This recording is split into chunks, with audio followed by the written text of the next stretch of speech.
Party భవిష్యత్తు కోసం 6 శాసనాలు ప్రతిపాదిస్తున్నారని టీడీపీ జాతీయ ప్రధాన కార్యదర్శి నారా లోకేష్ తెలిపారు. తెలుగు జాతి విశ్వఖ్యాతి, పేదల సేవలో సోషల్ రీఇంజనీరింగ్, స్త్రీ శక్తి, అన్నదాతకు అండగా, యువగళం, కార్యకర్త అధినేతగా ఉన్నట్లు చెప్పారు. వీటి ప్రకారమే పార్టీలో అందరూ నడుచుకోవాలని సూచించారు.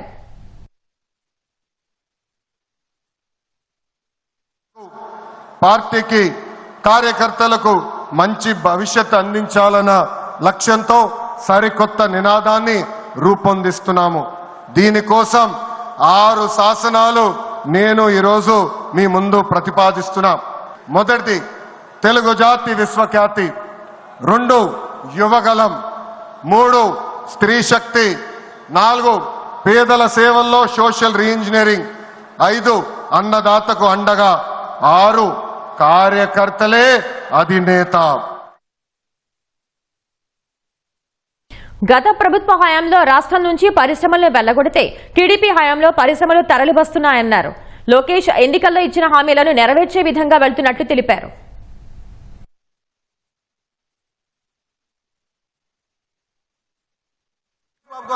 మాట్లాడుకోవాల్సిన అవసరం ఉంది.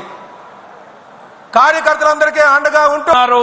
యువకులు, మహిళలు, రైతులు, కార్యకర్తలే పార్టీ భవిష్యత్తు అనేటువంటి ఉంచుకోవడానికి సమయాన్ని వినియోగించుకుంటూ ఖర్చులు 53 లక్షలు.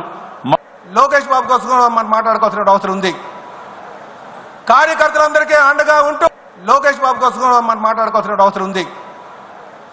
కార్యకర్తలందరికీ అండగా ఉంటూ అటువంటి నాయకుడు బడుగు బలహీన వర్గాల ఉన్నతికి లోకేష్ బాబు కోసం మాట్లాడుకోవాల్సిన అవసరం ఉంది. కార్యకర్తలందరికీ అండగా తెలుగుదేశం పార్టీకి కార్యకర్తలే బలమన్నారు నారా లోకేష్.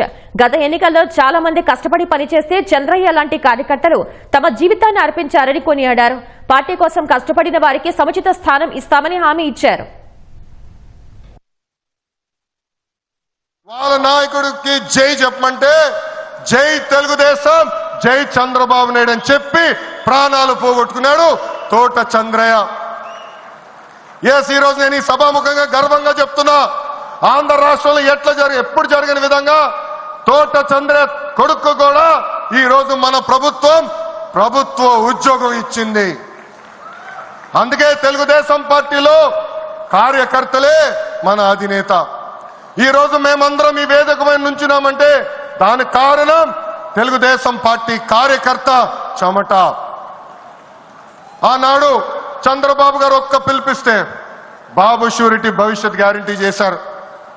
నేను ఆనాడు నియోజకవర్గానికి వచ్చి మాట్లాడా, శంకరావం చేయాలి, ప్రతి గడప తొక్కాలంటే మీరందరూ తొక్కారు. అందుకే కార్యకర్తలందరూ చెప్తున్నా, నాయకుల చుట్టూ తిరుగుతాం కాదు, ప్రజల చుట్టూ తిరగండి, మిమ్మల్ని ఎత్తుక్కుంటా వస్తుంది ఈ తెలుగుదేశం పార్టీ. కార్యకర్తలే తెలుగుదేశం పార్టీ బలగం. దేశంలో ఏ ప్రాంతీయ పార్టీకి లేని విధంగా 1 కోటి మంది సభ్యత్వం, 1 కోటి మంది కుటుంబ సభ్యులు ఒక తెలుగుదేశం పార్టీకే సొంతం. కార్యకర్తల కోసం చంద్రబాబు ఎన్నో కార్యక్రమాలు చేశారని లోకేష్ కొనియాడారు. కార్యకర్తల పిల్లల్ని చేరదీసి చదువులు చెప్పించారని, తద్వారా ప్రయోజకుల్ని చేశారని గుర్తు చేశారు. అదే స్ఫూర్తితో 6 సూత్రాల ఆధారంగా తాము పనిచేయనున్నట్లు ప్రకటించారు.